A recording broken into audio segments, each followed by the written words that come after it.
Hello everyone, welcome to Hindi रोचक कहानियाँ channel. आज की कहानी है जीजा जी का असली चेहरा। अगर आपको कहानी पसंद आए तो वीडियो को लाइक करें, शेयर करें और चैनल को सब्सक्राइब करें। प्रियांशी और पूर्णिमा दोनों जुड़वा बहनें थी। पूर्णिमा प्रियांशी से सिर्फ 2 मिनट बड़ी थी। प्रियांशी गोरी, लंबी, खूबसूरत थी और वहीं पूर्णिमा सांवली और कद में छोटी थी। जब दोनों बहनों ने जवानी की दहलीज पर कदम रखा, तभी माँ को प्रियांशी और पूर्णिमा की शादी की चिंता सताने लगी। कुछ समय बाद दोनों बहनों की शादी हो गई। समय बीतता गया और दोनों की शादी को 6 साल हो गए। दोनों के बच्चे भी हो गए, पर प्रियांशी को अपनी बहन पूर्णिमा से जलन होने लगी थी। आज सुबह से ही प्रियांशी का मिजाज थोड़ा गर्म सा था। तभी उसकी बहन पूर्णिमा का फोन आया और बोली कि इस बार अपनी शादी की सालगिरह पर सेलिब्रेट करने वे दोनों गोवा जा रहे हैं। तब प्रियांशी का मन और दुख गया और वो सोचने लगी, एक मैं हूँ, बस इतना ही तो कहा था रुपेश से कि फिल्म देखने चलते हैं। मुझे अक्षय कुमार की फिल्में बहुत पसंद है। तब रुपेश कहने लगा कि फालतू काम के लिए मेरे पास समय नहीं है। प्रियांशी ऑफिस से छुट्टी नहीं ले सकता, मंथ एंड चल रहा है और इधर देखो, छुट्टी लेकर साहिल जीजाजी अपनी पत्नी पूर्णिमा को गोवा घुमाने ले जा रहे हैं। अरे मुझे जलन नहीं हो रही, बहन है वो मेरी, तो जलन भला क्यों होगी, मगर मेरे हिस्से में ये सुख क्यों नहीं है। सोचते हुए प्रियांशी उदास हो गई। फिर सोचने लगी, मैं भी उसी कोख से पैदा हुई थी जिससे बहन पूर्णिमा बस 2 मिनट तो बड़ी है। पूर्णिमा फिर भी मुझे वो सुख नहीं जो उसे है। क्या हुआ, कहाँ खो गई तू प्रियांशी? जब पूर्णिमा ने पूछा तो प्रियांशी को ध्यान आया कि वह फोन पर बात कर रही है। पूर्णिमा ने पूछा, अच्छा गोवा से क्या लाऊं तेरे लिए, बता। हाँ, वहाँ काजू बहुत अच्छे मिलते हैं, तो मैं सोच रही हूँ वो ही ले आऊंगी तेरे लिए। प्रियांशी ने कहा, अरे कुछ मत लाना, बस तो घूम के आ अच्छे से, यहाँ पे मिल जाते हैं काजू, तो वहां से उठाकर क्यों लाएगी फालतू। प्रियांशी ने कहा तो पूर्णिमा जिद पर अड़ गई, नहीं बता क्या लेकर आऊं। इस पर प्रियांशी ने कहा, जो भी तुझे अच्छा लगे ले आना। कहकर प्रियांशी ने काम का बहाना बनाकर फोन रख दिया, नहीं तो पूर्णिमा और न जाने क्या क्या कहकर उसका दिमाग खराब कर देती। पूर्णिमा आए दिन प्रियांशी को फोन करके कुछ न कुछ बताती ही रहती, जैसे कि आज साहिल उसे मॉल ले गया, वहां खूब शॉपिंग करवाई, आज साहिल के साथ फिल्म देखने गई, मेरे मना करने पर भी होटल में खाना खिलाने ले गया साहिल, आज साहिल उसके लिए सोने के झुमके लेकर आया। उफ, ये सब सुन प्रियांशी के तो कान दुखने लगते। कभी कभी तो लगता कि उसकी बहन उसे जलाने के लिए ऐसा करती है। प्रियांशी सोचने लगी, पूर्णिमा अपनी शादी की हर सालगिरह ऐसे ही सेलिब्रेट करती है, कभी ऊटी, कभी मनाली, कभी मालदीव्स, और इस बार गोवा जा रही है। पर रुपेश को एक बार भी नहीं लगता कि हमें भी कभी किसी अच्छी जगह जाकर शादी की सालगिरह सेलिब्रेट करनी चाहिए, बल्कि रुपेश तो इन सब बातों को फिजूल खर्ची मानता है। कहता है कि ये सब नाटक है, एकदम पुराने विचारात का इंसान है रुपेश। वहीं जीजाजी साहिल उतने ही आधुनिक और रोमांटिक किस्म के इंसान हैं, बिल्कुल मेरी तरह। मैं भी तो इस तरह जिंदगी जीना पसंद करती हूँ, अच्छे से अच्छे कपड़े पहनना, रेस्टोरेंट में खाना, पार्टी करना, शॉपिंग करना मुझे कितना पसंद है। पर मेरे कंजूस पति को ये सब मुझे करने ही नहीं देते। कभी कभी तो लगता है कि वो औरत ही सुखी होती है जो नौकरी करती है और पैसा कमाती है, कम से कम अपने पर खुलकर खर्च तो कर सकती है। लेकिन पूर्णिमा कौन सा कमाती है, पर फिर भी जीवन का पूरा पूरा मजा उठा रही है ना। अब जीजाजी हैं ही इतने अच्छे और दिलदार, एक मेरे पति हैं बिल्कुल बोरिंग से। मुझे क्या पता था कि ऐसा पति मिलेगा जो एकदम नीरस होगा, बात बात पर पैसा पैसा करता रहेगा। अरे पैसा ही सब कुछ है क्या? जिंदगी में खुशियाँ कुछ नहीं है, कमाते किस लिए हैं? खर्च करने के लिए ही ना। पर रुपेश जैसे व्यक्ति पैसे को सहेज कर रखने में विश्वास रखते हैं। मैं हूँ कि छोटी छोटी खुशियों को तरसती हूँ, और पूर्णिमा शादी के पहले कितनी सिंपल रहती थी और मैं बन संवर कर रहती थी, और आज उसका विपरीत है। लगता है जोड़ियां ही गलत बन गई हमारी। कभी कभी मुझे रुपेश के व्यवहार से नफरत होने लगती है। ना जाने किस गवार के पल्ले बांध दी गई मैं, और वहां बहन रानी जैसा जीवन जी रही है। आज क्या बन रहा है खाने में?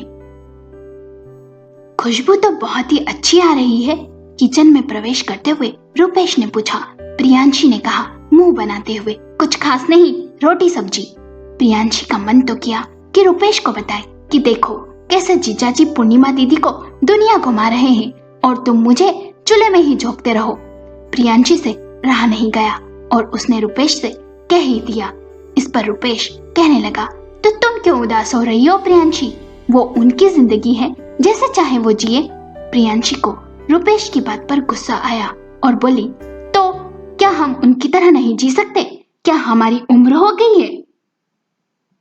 क्या तुम्हारा कभी मन नहीं करता कि हम भी कहीं बाहर घूमने जाएं? अब तुम कहोगे पैसे कहाँ है इतने, तो क्या जीजाजी से कम सैलरी मिलती है तुम्हें? बोरिंग इंसान हो तुम, बोरिंग, बिल्कुल बोरिंग। स्वभाव से शांत रुपेश कहने लगा, बोरिंग इंसान नहीं हूं मैं प्रियांशी, और ना ही कंजूस हूँ।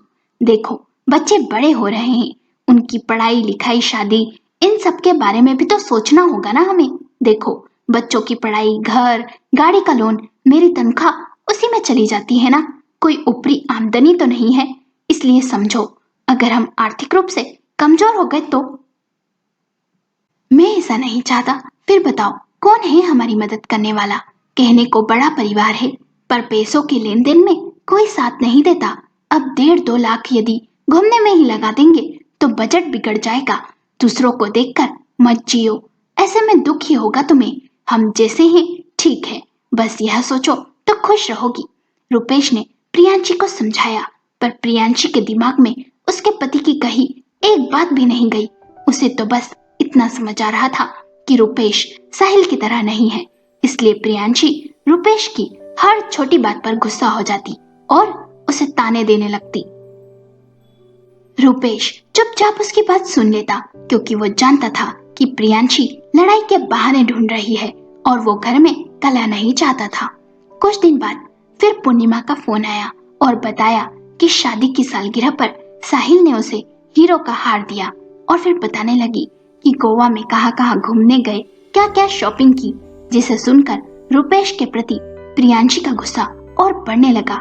पूर्णिमा ने कहा, मैं तो मना कर रही थी, पर साहिल है कि खरीदारी पर खरीदारी करवाए जा रहे थे, और जानती है साहिल तो कह रहे थे कि अगर तुम और रुपेश जी हमारे साथ गोवा चलते तो और भी मजा आता। सच में गोवा बहुत अच्छी जगह है। साहिल ने तो मुझे जबरदस्ती छोटे छोटे कपड़े, गाउन भी खरीदवा दिए, कहा कि यही पहनो, वहाँ तो सब ऐसे ही कपड़े पहनते हैं। पूर्णिमा कही जा रही थी और प्रियांशी के दिल में आग लग रही थी। अच्छा ठीक है, अब मैं फोन रखती हूँ, मुझे खाना बनाना है, रुपेश आते ही होंगे ऑफिस से, बहाना बनाने लगी प्रियांशी। पूर्णिमा ने कहा, अरे 1 मिनट, मैं तो बताना ही भूल गई, तुम्हारे जीजाजी अपनी पसंद से तुम्हारे लिए एक मैक्सी ड्रेस खरीद कर लाए हैं। कह रहे थे लाल रंग गोरी खूबसूरत प्रियांशी पर खूब जचेगा। सही कह रहे थे, मेरे लिए भी लाल रंग की ड्रेस खरीदी है, पर कहने लगे कि तुम तो सावली हो, पर मेरे लिए खूबसूरत हो तुम। अच्छा चल मैं किसी दिन आती हूँ तेरे घर, कहकर पूर्णिमा ने फोन रख दिया। फोन रखने के बाद प्रियांशी बेमन से खाना बनाने लगी। न तो आज उसका खाना बनाने का मन था और न ही कोई और काम करने का मूड ऑफ हो गया था उसका बहुत। तभी रुपेश का फोन आया, कहने लगा कि आज ऑफिस से आने में देरी होगी, इसलिए प्रियांशी ने खाना बनाया और बच्चों को खिलाया और टीवी देखने लगी, पर आज उसे वह भी अच्छा नहीं लग रहा था। सोचने लगी आज बहन पूर्णिमा की जगह मैं हो सकती थी, पर माँ ने ऐसा नहीं होने दिया।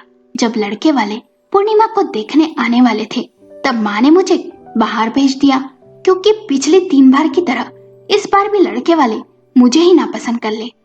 जब मैंने साहिल को देखा तो लगा था पूर्णिमा को इतना सुंदर राजकुमार जैसा पति मिल सकता है तो मुझे क्यों नहीं, क्योंकि मैं तो उससे लाख गुना सुंदर हूँ। पर रुपेश से शादी हो गई और रुपेश सपनों के राजकुमार जैसा नहीं निकला। पूर्णिमा को देखकर सभी कहते थे कि प्रियांशी की शादी में तो कोई परेशानी नहीं होगी, पर इस काली कलूटी पूर्णिमा को कौन पसंद करेगा? जैसे जैसे हम दोनों बड़ी होती गई, मैं पूर्णिमा से सुंदर हूँ, ये भावना मेरे अंदर आ गई। मेरी बातों से पूर्णिमा आहत भी हो जाती थी कभी कभी, पर फिर भी सब भुलाकर एक बड़ी बहन की तरह मुझे दुलार करने लगती। एक बात थी, छल ईर्ष्या नहीं थी पूर्णिमा में, एकदम दिल की साफ थी वो। जहाँ मैं छोटी छोटी सी बातों का बतंगड़ बनाकर माँ को बताती, वहीं वो बड़ी बात भी माँ से छिपा लेती ताकि उन्हें दुख ना हो। शायद इसीलिए पूर्णिमा को इतना कुछ मिला जिंदगी में। शादी के बाद जहाँ वह इतने जीवन के मजे ले रही थी, वहीं मैं हर चीज के लिए तरस रही थी। शुरू शुरू में तो रुपेश का व्यवहार मुझे समझ नहीं आता, लेकिन धीरे धीरे समझ में आने लगा कि उदासीन इंसान है वे। क्या यही मेरे हिस्से में लिखा था? कभी तो मन होता कि माँ से झगड़ा करूं, पूछूं कि क्यों क्यों उन्होंने मेरे साथ ऐसा किया। क्या देख परख कर शादी नहीं कर सकती थी? एक बार कहा भी था तो मुझे समझाते हुए माँ कहने लगी कि लड़के का रूप नहीं, गुण देखा जाता है प्रियांशी। ना जाने कौन सा गुण दिख गया उन्हें रुपेश में। पर अब यही जिंदगी है, कर भी क्या सकती हूँ। रुपेश ऑफिस से आ गया था। दोनों ने खाना खाया और फिर सो गए, पर प्रियांशी मन ही मन दुखी भी थी। 2 दिन बाद सुबह सुबह ही प्रियांशी की माँ का फोन आया और वे घबराते हुए बोली, तुम्हारी पूर्णिमा से कोई बात हुई है क्या? फोन आया था क्या उसका? प्रियांशी ने कहा, नहीं माँ, पर क्या हुआ? सब ठीक तो है ना? माँ ने कहा, कल से मैं पूर्णिमा को फोन लगा रही हूँ पर फोन बंद आ रहा है। प्रियांशी ने कहा, तो माँ जीजाजी को लगा लो। माँ ने कहा, वे भी फोन नहीं उठा रहे। प्रियांशी ने कहा, अरे हो सकता है दोनों घूमने गए हों, वे तो जाते रहते हैं हमेशा। यह बात उसने ईर्ष्या से कही। अच्छा माँ, चिंता मत करो, मैं उन्हें फोन लगाती हूँ। प्रियांशी ने फोन किया तो सच में पूर्णिमा का फोन बंद आ रहा था और साहिल का भी। कहीं कुछ गड़बड़ तो नहीं? प्रियांशी ने पूर्णिमा के घर जाने का सोचा और माँ को फोन कर कहा, माँ मैं उसके घर जाकर देखती हूँ, आप चिंता मत करो। प्रियांशी ने रुपेश को भी फोन कर बताया तो रुपेश ने कहा वो भी ऑफिस से पूर्णिमा के घर आ जाएगा। प्रियांशी पूर्णिमा के घर पहुंची। पूर्णिमा को देख स्तब्ध रह गई। पूर्णिमा बिस्तर पर लेटी करा रही थी। उसके शरीर पर जगह जगह चोट के निशान थे, चेहरा भी लाल था। बहन को इस हालत में देखकर उसकी आंखें भर आई। पूर्णिमा, ये सब क्या हुआ? ये चोटें कैसी? और जीजाजी कहाँ है? ये सुनकर वह रो पड़ी। फिर जो बताया उसे सुनकर प्रियांशी को अपने कानों पर यकीन नहीं हो रहा था। पूर्णिमा ने रोते रोते कहा, यदि मेरा पति बदसूरत होता, गरीब होता, यदि वह मुझे प्यार करता तो मैं स्वयं को दुनिया की खुशकिस्मत औरत समझती, पर साहिल का हैंडसम होना मेरे लिए अभिशाप बन गया है। बहन, साहिल रोज नई नई लड़कियों के साथ रातें बिताता है, उन पर दिल खोलकर खर्च करता है और पैसे लुटाता है। कभी कभी तो लड़की को घर भी ले आता है। जब मैं कुछ कहती हूँ तो उस लड़की के सामने ही मुझ पर हाथ उठा देता है।